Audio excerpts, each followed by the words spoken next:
नमस्कार, आप देख रहे हैं प्यारा भारत। भारतीय फिल्मों के शुरुआती दौर में अधिकतर अभिनेत्रियां मुस्लिम हुआ करती थीं, चाहे वह जुबैदा हो, सुरैया हो, मीना कुमारी हो, मधुबाला हो, रेहाना, सुल्ताना, नरगिस, अनेकों नाम हैं। परंतु धीरे धीरे समय के साथ इनकी संख्या घटती गई और अब वर्ष 2000 के बाद इनकी संख्या लगभग नगण्य है। 2003 में भारतीय फिल्मों में पदार्पण करती हैं कटरीना कैफ, जो अभी तक चल रही हैं, परंतु उनके अभी तक सफल होने का एकमात्र कारण है कि वह विदेशी मूल की हैं और विदेशों में सेक्स और शोषण के प्रति वहाँ के लोग जागरूक होते हैं। तो यहाँ पे उनको सेक्स के द्वारा या शोषण के द्वारा प्रताड़ित करने का जो मामला है वह संभव नहीं है। और उनके सफल होने का एक कारण यह भी है कि वह लगातार सलमान खान से चिपकी रहती हैं। जब सलमान खान से उसकी दूरियां बनी तब उसको फिल्में मिलना बंद हो गई। एक भी भारतीय मुस्लिम अभिनेत्री का नाम बताइए जो 2000 के बाद भारतीय फिल्मों में सफल रही हो।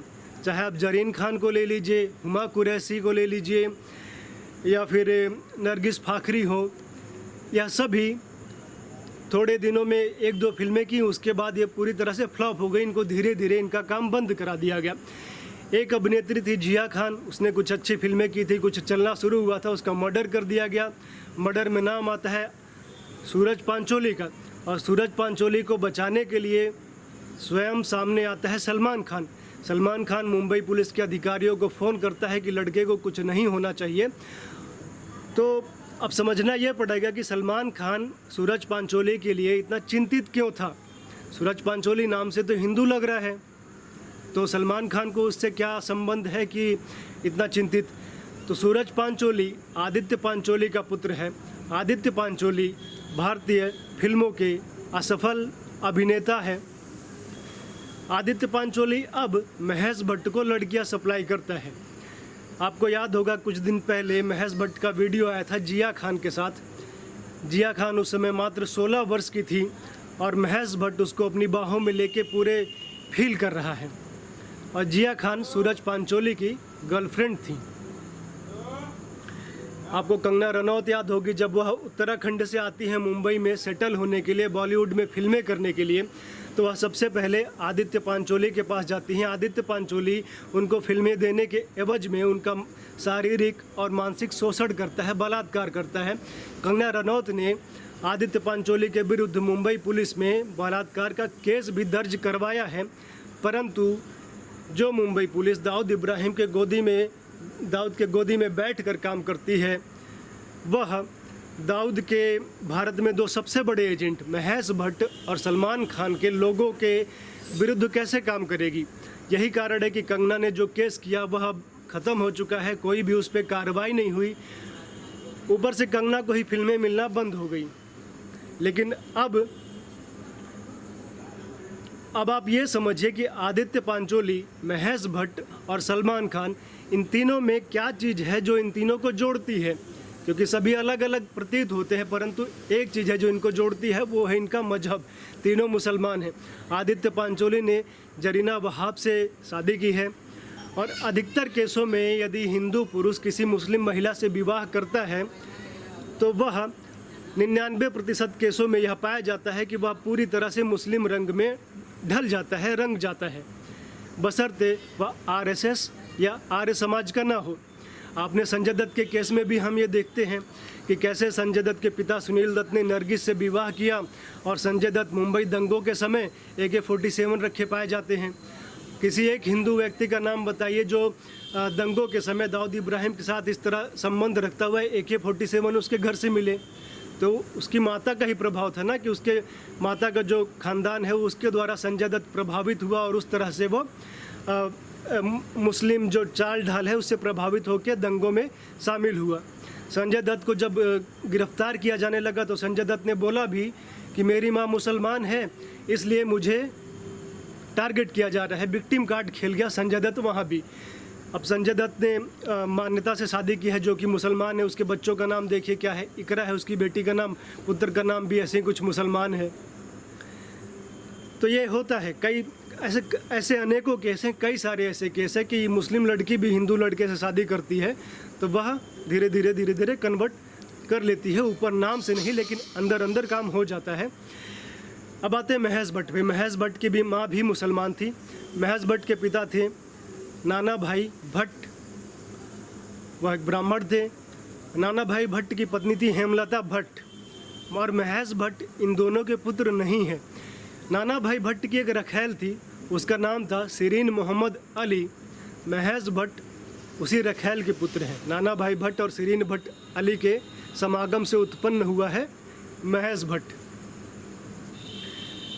शिरीन मोहम्मद अली की एक बहन थी, उन्हीं का पोता है इमरान हाशमी। तो ये पूरा ख़ानदान इनका है। उसी तरह महेश भट्ट की बहन का पुत्र है मोहित सूरी। तो जो पूरी भट्ट फैमिली है ये पूरी तरह से काफ़ी बड़ा प्रभाव रखती है बॉलीवुड में। तो महेश भट्ट जो है, किस तरह से हम उसकी फिल्में देखते हैं।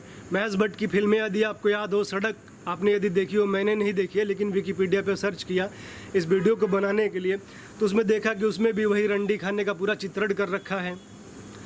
उसके बाद और भी फिल्में जो महेश भट्ट जिससे भी जुड़ा हुआ है, चाहे उसका डायरेक्टर हो, चाहे उसका स्क्रिप्ट राइटर हो, सभी में इस तरह की बात है कि समाज के जो नियम कानून हैं उससे विरोध करना है। वह उसकी हर एक फिल्मों में आप देखेंगे कि कैसे आतंकवादियों के पक्ष को दिखाया जाता है, आतंकवादियों को जस्टिफाई किया जाता है, चोरों को जस्टिफाई किया जाता है, पत्नी को उकसाया जाता है कि आप घर छोड़ के भाग जाओ, किसी और के साथ सेक्स करो, बेटी को उकसाया जाता है कि पिता की बात मत मानो, लव जिहाद करो, है ना। उसकी आप फिल्में देख लीजिए, पाप है, जहर है, गुनाह है, रोग है, जिस्म है, मर्डर है, गैंगस्टर, सारी ऐसी डार्क फिल्में हैं, सभी जो समाज को तोड़ने का काम करती हैं। आज जो भारत में लव जिहाद फैला हुआ है, जो इस तरह के हम लोग भागने की घटनाएं देखते हैं, उसमें महेश भट्ट का बहुत बड़ा हाथ है। इसने भारतीय पीढ़ी को बर्बाद करने में बहुत बड़ा महेश भट्ट का हाथ है, इसकी पूरी परिवार का हाथ है। अब आते हैं सुशांत सिंह राजपूत के केस पे। महेश भट्ट उससे कैसे जुड़ा है और उसको क्यों मरवाया गया। सुशांत सिंह राजपूत से क्या दुश्मनी हो सकती है किसी की। तो उसमें एक कारण यह है कि वह सलमान के सामने उसने घुटने नहीं टेके। सलमान और महेश भट्ट, इनका जो गैंग है, जो दाऊद का जो गैंग है, इनके सामने वह घुटने नहीं टेके। वह अपने दम पे बढ़ रहा था, बाहर का होने के बावजूद भी अपने टैलेंट के दम पे MS धोनी जैसी फिल्में दे रहा था, लगातार उसकी फिल्में हिट हो रही थी। तो एक कारण यह हो सकता है। फिर महेश भट्ट ने रिया चक्रवर्ती को लगाया और रिया चक्रवर्ती ने सुशांत सिंह राजपूत के माइंड को कंट्रोल करना शुरू कर दिया। गर्लफ्रेंड बॉयफ्रेंड के माइंड को कंट्रोल कर लेती हैं। बहुत सरल है, आपने भी यदि आपका अनुभव हो या आपने सगे संबंधियों को देखा होगा तो आप जानते होंगे ऐसा होता है। इसमें कोई बहुत बड़ी बात नहीं है। तो इसीलिए आप देख रहे हैं इसमें रिया चक्रवर्ती की आप फ़ोटोज़ देख लीजिए। रिया चक्रवर्ती के महेश भट्ट के साथ फ़ोटो देखिए, क्या वो पिता पुत्री की तरह फ़ोटो लग रहा है या फिर सीनियर जूनियर टाइप का फ़ोटो लग रहा है? नहीं, बिल्कुल भी नहीं लग रहा है। वह गर्लफ्रेंड बॉयफ्रेंड टाइप की फ़ोटोज़ लग रही हैं, पति पत्नी टाइप की फ़ोटोज़ लग रही है। तो महेश भट्ट जो है एक नंबर का धूर्त व्यक्ति है, मोहम्मद के पद चिन्हों पर चलने वाला व्यक्ति। इसकी तो फ़ोटोज़ जाकिर नाइक के भी साथ है महेश भट्ट की। महेश भट्ट की फ़ोटोज़ आप देखिए। और ये जो मुंबई पुलिस है, ये पूरी तरह से मिली हुई है। मुंबई पुलिस इतने दिन तक लगातार इस पर कार्रवाई करती रही, इन्वेस्टिगेट करती रही, कुछ भी नहीं निकाल पाई। बिहार की पुलिस अब लगी है तो कुछ उसमें निकल के आ रहा है। अभी आपने सुना होगा कि जो दिशा सालियान है, सुशांत सिंह राजपूत की एक्स मैनेजर हैं, उन्होंने जो आत्महत्या की, अब उसमें मर्डर का एंगल निकल के सामने आ रहा है। और मुंबई पुलिस यह बोल रही है कि जो उनसे जुड़ा हुआ फोल्डर था वह उनसे गलती से डिलीट हो गया। गलती से एक महीना पहले की बात है, कैसे डिलीट हो गया। जो सुशांत सिंह राजपूत के साथ में जो रहता था, सिद्धार्थ गोठिया कुछ ऐसा ही नाम है, रिपब्लिक भारत में जब उसको लाइव टेलीविज़न लाइव के लिए बुलाया गया, जब वो लाइव बोल रहा था, अर्नब गोस्वामी ने उससे बोला कि तुम कैमरे में देख के बोलिए, आप सामने बोलिए। मैं उसको देखते रहा। वो जितना लगभग 10 मिनट का उसका वीडियो था, 5 मिनट तक उसने कैमरे में देखा ही नहीं, मुंडी नीचे करके, क्योंकि जो सत्य है कैमरे में सामने देखना बहुत कठिन बात है। और वह कैमरा छोड़ के, माइक को छोड़ के भाग गया। तो इसमें यह बात स्पष्ट है कि सुशांत सिंह राजपूत का मर्डर किया गया है। ये बात सामने धीरे धीरे आ रही है। सुब्रमण्यम स्वामी भी इसमें लगे हैं, तो यह बात जल्दी ही निकल के आएगी कि क्या है। और एक बात, जब यह सब चल रहा था तो एक बात और भी आई थी कि जो व्यक्ति, क्योंकि सुशांत सिंह राजपूत योग भी करते हैं, एथलीट भी हैं, अपने बॉडी को पूरा नियंत्रण करते हैं, अपने बॉडी पे उनका पूरा नियंत्रण है, तो उसमें यह बात निकल के आई थी कि जो व्यक्ति अपने शरीर को उठा सकता है, तब जब वो आत्महत्या सुसाइड कर रहा है तो उसका जब वेट पड़ेगा तो सफोकेशन सबको होता है, सबको घुटन तो होती है, सभी प्रयास करेगा कि बच जाए, तो वो अपना रस्सी पकड़ के उठ सकता था, किसी भी तरह बच सकता था, क्योंकि वह अपने बॉडी के वेट को हैंडल कर सकता है। तो एक एंगल यह भी आता है। तो इसमें लगातार जांच हो रही है, बिहार पुलिस लगी है। और दिशा सालियान का भी केस ऐसे आ रहा है कि आदित्य ठाकरे, संदीप सिंह, अरबाज खान, ये लोग पार्टी किए थे और उस तरह से जुड़ने का नाम आ रहा है। उसके बारे में बाद में वीडियो बनाएंगे, उसका मैटर क्या है बाद में बताएंगे। लेकिन एक बात तो निश्चित है, एक बात तो तय है कि सुशांत सिंह राजपूत बॉलीवुड के भगत सिंह साबित होंगे। यह बॉलीवुड को इस केस ने हिला दिया है और आप देखेंगे कि धीरे धीरे दाऊद इब्राहिम की जो बपौती है बॉलीवुड में, जो बॉलीवुड के लोग उसके अनुसार ही काम करते हैं, वो धीरे धीरे खत्म हो जाएंगे। क्योंकि दीपिका पादुकोण को भी आपने देखा कि जेएनयू में जो गई थी तो पाकिस्तान का एक एजेंट है 5 करोड़ रुपया उससे लेकर गई थी। आप देखते रहिए प्यारा भारत। धन्यवाद।